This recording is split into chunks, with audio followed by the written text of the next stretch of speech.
Hi guys, ఈరోజు మీకు నేను ఒక రియల్గా జరిగిన ఒక గోస్ట్ స్టోరీని చెప్పబోతున్నాను. ఇది ఒక ఊరిలో జరిగిన కథ. అందమైన వనిత దెయ్యంగా ఎలా మారింది అనేది ఈ స్టోరీ. ఒక ఊరిలో బుడంగొంట అనే గ్రామం ఉండేది. ఆ గ్రామంలో యూసుఫ్ అనే వ్యక్తి ఉండేవాడు. అతనిది చాలా పెద్ద కుటుంబం. యూసుఫ్కి 7 సంతానం. అందులో వనిత అనే అమ్మాయి 2వ సంతానం. తనకి చిన్నప్పటి నుంచి చదువు అంటే ఇష్టం లేదు. వనిత తండ్రికి ఆర్థిక సమస్యలు చాలా ఉండేవి. అందువలన వనితకి పెళ్లి చేయడం కొంచెం ఆలస్యమైంది.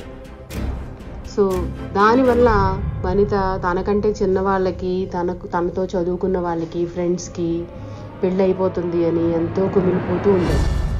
ఒంటరిగా ఒక రూములో ఉండిపోయేది. వనిత బాధను చూసిన తండ్రి యూసుఫ్ ఒకరోజు పక్క గ్రామంలో ఒక సంబంధం చూసి వచ్చాడు. ఆ విషయం ఇంటికి రాగానే వనితతో చెప్పాడు. విషయం విన్న వనిత చాలా సంతోషపడింది. రేపే నన్ను చూసుకోవడానికి వస్తున్నారని ఆనందపడింది. గంతులు వేస్తూ మురిసిపోయింది.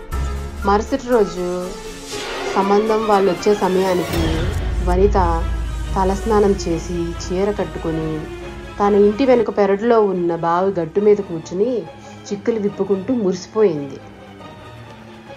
ఇంటి ముందు ఒక కారు వచ్చి ఆగింది.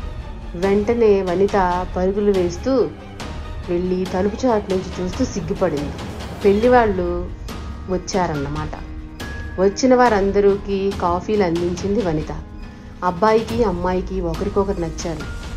పెద్దలందరూ మాట్లాడుకుని వెళ్ళిపోయారు. ఆ రోజు రాత్రి ఎంతో సంతోషంగా ఉన్న వనిత హఠాత్తుగా పెద్ద పెద్ద కేకలు వేయడం, తిట్టడం, ఎదురుగా వచ్చిన వాళ్ళని కొట్టడం చేసేది. రాత్రులు వెళ్ళి పెరడులో ఉన్న బావి గట్టు మీద కూర్చొని ఏడ్చేది.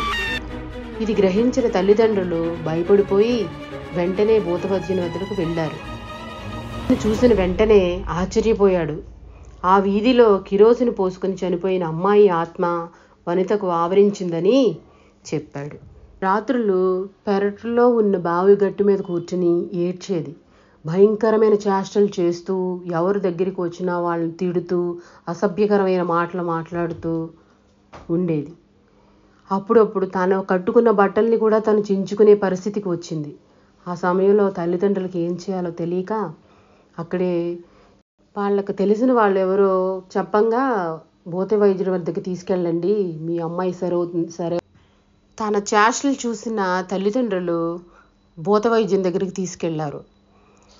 అతను వనితను చూసిన వెంటనే ఆశ్చర్యపోయి, వనిత చేష్టలు చూసిన భూత వైద్యుడు వెంటనే ఆశ్చర్యపోయి ఆ వీధిలో కిరోసిన్ పోసుకుని కాల్చుకొని చనిపోయిన ఒక అమ్మాయి ఆత్మ వనితను ఆవరించిందని చెప్పాడు. భూత వైద్యుడు చెప్పిన మాటలు విని వనిత తల్లిదండ్రులు చాలా భయపడిపోయారు. ఏం జరిగింది మా కూతురికి, ఎందుకు ఇలా చేస్తుందని చెప్పి భూత వైద్యుని ప్రశ్నించారు. అప్పుడు ఆయన వీళ్ళతో చెప్పిన మాటలు ఏంటో తెలుసా? ఆ అమ్మాయికి పట్టిన దెయ్యం చాలా భయంకరమైన ఆత్మ అని. మీ అమ్మాయి తరచూ తలస్నానం చేస్తూ మామూలుగా కూడా వెళ్ళి ఎక్కువగా నూతిగట్టుపైన కూర్చోవడం వల్ల ఆ చనిపోయిన అమ్మాయి ఆత్మ కూడా ఆ నూతిగట్టు చుట్టూ తిరగడం వల్లనే ఈ అమ్మాయిని ఈజీగా ఆవరించగలిగింది. అందుకనే మీ అమ్మాయిని చాలా జాగ్రత్తగా కాపాడుకోవాలి. ఆ ఆత్మ చాలా బలమైంది. మీ అమ్మాయిని తీసుకొని కూడా వెళ్ళిపోవచ్చు తనతో పాటు. చాలా జాగ్రత్తగా కాపాడండి, ఓకేనా అని చెప్పి వాళ్ళకి మంత్రించిన నిమ్మకాయలను ఇచ్చి పంపించాడు.